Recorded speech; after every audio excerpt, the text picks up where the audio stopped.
Do you know an innovative and disruptive tech company that is changing the freight industry? Or are you that company? Nominations are being accepted now through October 5th for the 2020 Freight Tech 100 Awards. Last year, FreightWaves received more than 500 nominations. The top 25 companies are recognized within the top 100. Winners are chosen by an amazing peer class of industry executives, investors, and academics. Being a member of the FreightWaves Freight Tech 100 and Freight Tech 25 is an amazing marketing and public relations opportunity. Last year's inaugural winners include companies like Tesla, Convoy, J.B. Hunt, Project 44, and Amazon. 2020 winners will be announced at FreightWaves Live Chicago, November 12th and 13th.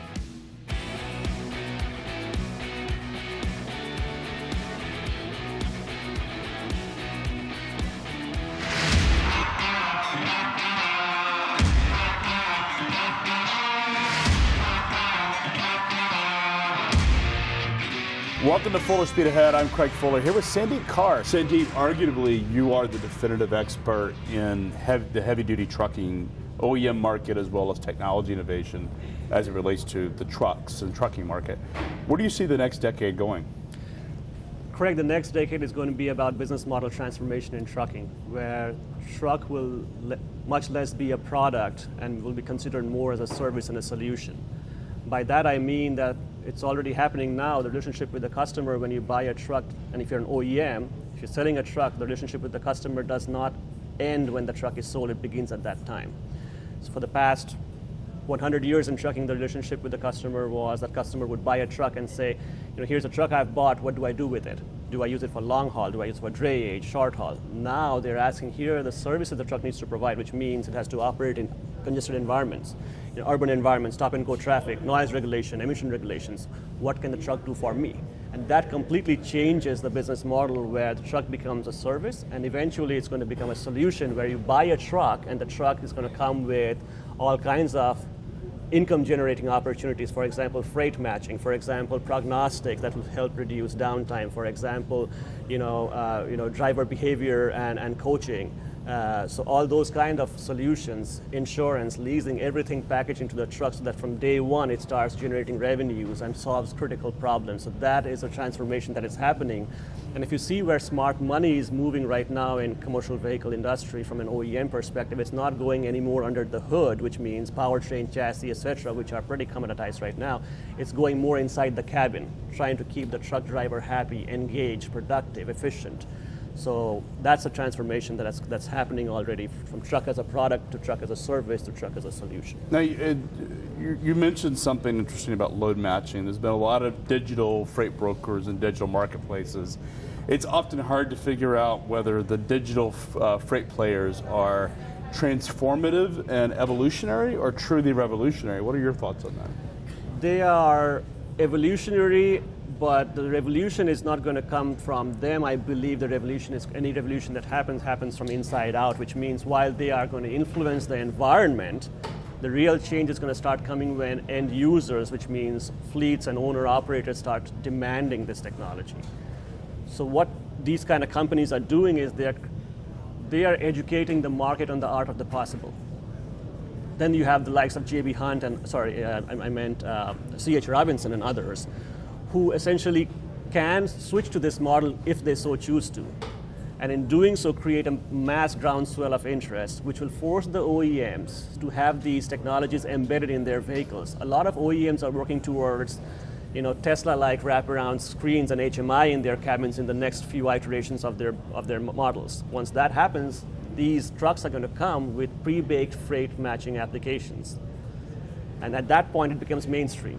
So am I hearing you correctly that Daimler, Freightliner, Navistar, Volvo, PACCAR are going to get into freight matching? If you believe in truck as a solution business model and the advent of that, then the biggest problem a trucker faces is to find load and to create income using that vehicle. And these freight matching applications are the classic solution to that problem. Because if the vehicle comes pre-baked with a few freight matching apps, The moment you drive it off the dealership, you can start generating income. So you could see the Convoys and the Transfixes and the Next Truckings and the C.H. Robinson and the XPO, the JB Hunt 360 being embedded on the truck from the moment it rolls off the assembly line? Including Big Road Freight, which is one of Big Road Freight, Fleet yes. Complete solution. We are looking at a future where that's definitely a very high probability. Got it. Because that's how OEMs will differentiate their brands from their competitors, that if you buy my truck is going to somehow be in places where freight is going to be available for you to carry magically. And from the very first day when you roll that truck off the dealership, that truck is going to generate revenues for you. But wouldn't the existing incumbents that are in freight matching, wouldn't they feel threatened by that? Because it seems like if the truck already has the ability to connect to a network, maybe it's Big Road Freight, maybe it's another, wouldn't that be threatening to the incumbent freight brokers or at which point fleets? it would encourage them to make a few acquisitions or build capability in-house and become that major force. See, the OEMs eventually will choose the freight matching platform that is A, most robust, B, most pervasive, and C, has the highest brand resonance. But here's what I don't understand about that is, I have a cell phone, I can access legitimately hundreds of different digital apps today. Why would I want to take my load from the truck? Why would I just use a cell phone? Because it's the HMI we are talking about. It's so intuitive, it's so clean and easy, it's baked inside the vehicle as opposed to you doing that. Also in the future, if you believe in autonomous driving, if the truck is being driven by itself and the driver is not driving the truck, what else can the driver do? Find freight along the way. How? Either by using his or her device or by using the HMI inside the vehicle. Now that is the battle that you talk. So you're suggesting that by having it embedded in the J-bus of the truck, connected to the J-bus and connected to the on-premise or the on-unit, what's the term I'm looking for, in the truck? Installed hardware. Installed hardware inside the vehicle, that when they're matching, they're actually getting a bunch of data, visibility, they know the status of the truck, they have the richness of the data flow is much greater than what exists today. Right. And so that's why it makes sense from a network to be embedded in the truck. You have to also understand, Craig, is the truck is not just an information repository for freight matching. There is prognostics, diagnostics data in that vehicle. There is hours of service data in that vehicle. When you marry why does a freight broker care about that? The freight broker cares because when you have hours of service data baked into freight matching, all of a sudden you now know not only how many, how much load is or how much capacity is in that trailer or the truck can carry, plus how many hours of service are remaining. All of that data meshing can actually create much more profound matching of freight. Now, a freight broker will argue, or freight brokers will argue, that they don't care about the hours of service, that they care about it, but they don't want to know that information. Do you think that's changing with these nuclear lawsuits and such that are out there? Absolutely. Where they have to sort of prove that they knew? There is that litigatory aspect as well as just the ability to match hours of service data with location data, and in future vehicle system performance data, which means diagnostics, prognostics data. What's the biggest enemy for a fleet for a fleet manager, Craig? Is downtime, right? When a truck is carrying that intended freight and it incurs downtime, that's the worst nightmare for a fleet manager. Yeah. So when you start marrying all this data together and creating really profound solutions, those are the kind of solutions that will transform the business model of trucking that I was talking about. Yep. So you've got hours of service visibility, you have maintenance. You know that the driver has the proper insurance certifications, yes. Proper compliance, because there is a custody element to this. Where do you see you guys at Fleet Complete have rolled out? Big Road is a part of Fleet Complete. Yes. You mentioned it. You referenced Big Road Freight. Where is that business at today? Where's it headed? It's scaling really nicely. Big Road Freight is, there's definitely that value proposition that Big Road Freight brings to us, which is it not only helps us in helping fleets thrive by reducing costs, because so far telematics industry was all about, our solutions will help you in regulatory compliance, in track and trace, in diagnostics, prognostics, scheduling, dispatching, back office automation. All of those, if you combine together, help a fleet reduce operating expenses, TCO. Now with Big Road Freight, we not only help fleets save money, but also make money. And that makes it a very compelling business model and a value proposition for fleets of all sizes and hues.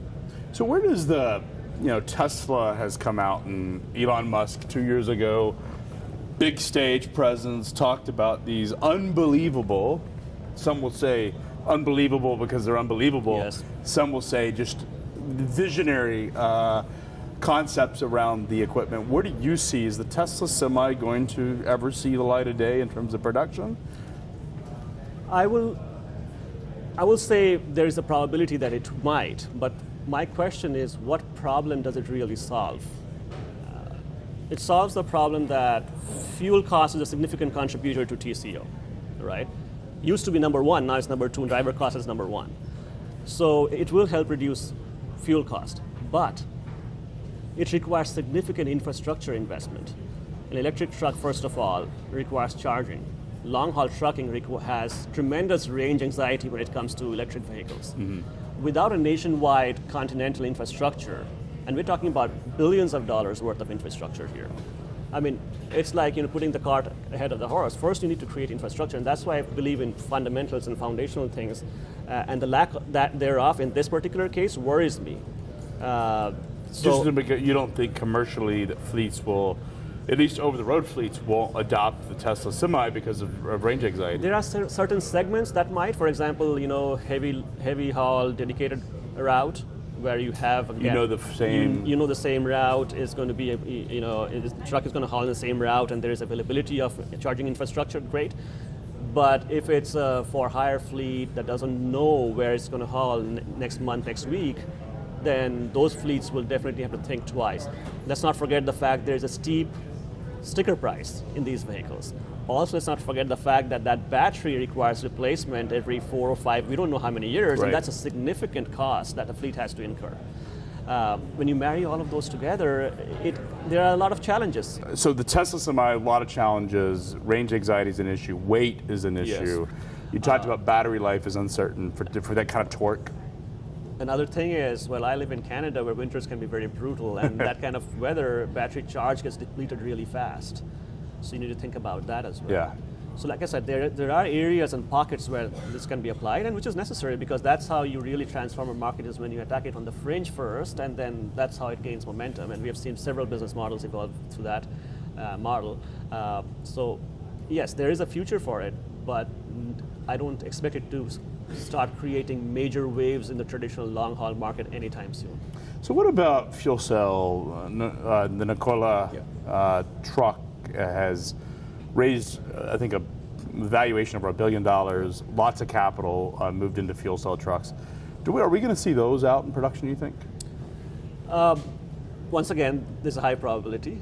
But what I like about Nikola is the way that they are approaching the market is truck as a solution. From the very first instance when they made their business model public, it was about this truck comes with, it's a truck, it comes with advanced safety, freight matching, it comes with scheduled maintenance, even believe truck washes thrown in, several truck washes a year. So that's the kind of business model that Nikola is bringing now. From a powertrain perspective, it has a fuel cell technology right in it. So that could solve the range anxiety issue a little bit, but we have to see far more testing and real-world operating, deployment of these vehicles. Are fuel cells stable? Have they been able to create the stability on a? Because the heat that comes from that technology has always been a question. Yes. But is it considered a stable technology? The jury is out on that. There are some markets, for example, I think it's Iceland or others, where these vehicles have been used for a long time in public transit. They have been passenger vehicle, development. I'm yet to see a commercial vehicle, heavy-duty commercial vehicle deployment, but Nikola is doing that. I'd like to get a few more data points before I can make a conclusion. Yeah, technology is always evolving, lots of stuff. So what's next for Fleet Complete? Fleet Complete is right now scaling globally, and recently we launched in Mexico. We are one of the fastest growing telematics companies in the world that offers the most complete solution portfolio. What gets me really excited about Fleet Complete is our OEM partnerships. We are working with several leading OEMs globally in offering OEM connectivity to our end users. If you believe in the future of connected vehicles, OEMs will take a pole position and a major role there. So the TSPs that are working closely with OEMs are already creating unique solutions for the OEMs, and also in the process future-proofing their business. And so we run the leading OEM partners when it comes to connected vehicles. that gives us the platform to create innovative solutions around predictive maintenance, prescriptive solutions and analytics. Our Convex platform is used by OEMs and tier 1 suppliers in building digital business models and revenue streams, so that gets us really excited. So those are some of the things we're working on right now. Last question I have for you, EAOBR, ELD, is it going to be a big impact? Yes. Why? Because a significant amount of truckers have still to migrate to ELD, and EAOBR slowly is becoming redundant. So we are waiting for that to happen. The second wave, the first wave already happened in 2018. So after that happens, you'll have a far bigger pool of vehicles with ELD installations, beaming data that can be of value to a lot of organizations, including FreightWaves and Fleet Complete and the entire ecosystem. So from a visibility perspective, the penetration of ELD is going to increase, and we can't wait for that to happen. We see capacity crunch? When EAOBRs are converted, will there be drivers that leave the industry? Well, that has always been talked about, but at the end of the day, freight needs to be moved and revenue needs to be generated. It's all money, right? If there's a capacity crunch, price resets. We saw it last time. And that solves the problem. Yeah, for sure. Well, Sandeep, I appreciate you coming in from Canada. Really enjoyed the talk. We'll hope to have you back soon. Will you be at FreightWaves Live in Chicago? Not this time. Not this time, but everybody else will be, not Sandeep. If you haven't gotten your tickets to FreightWaves Live, you can still get them. It's November 12th and 13th in Chicago. It will be the freight show event of the year. Everybody but Sandeep will be there. We look forward to seeing you. Our industry is moving faster than ever. Where are freight volumes headed? How will this affect capacity? And of course, what's the newest technology that can benefit your business? Those questions and many more will be answered at the industry's hottest freight tech conference this November in Chicago. Come join us at FreightWaves Live November 12th and 13th at the McCormick Center. Visit FreightWavesLive.com to register.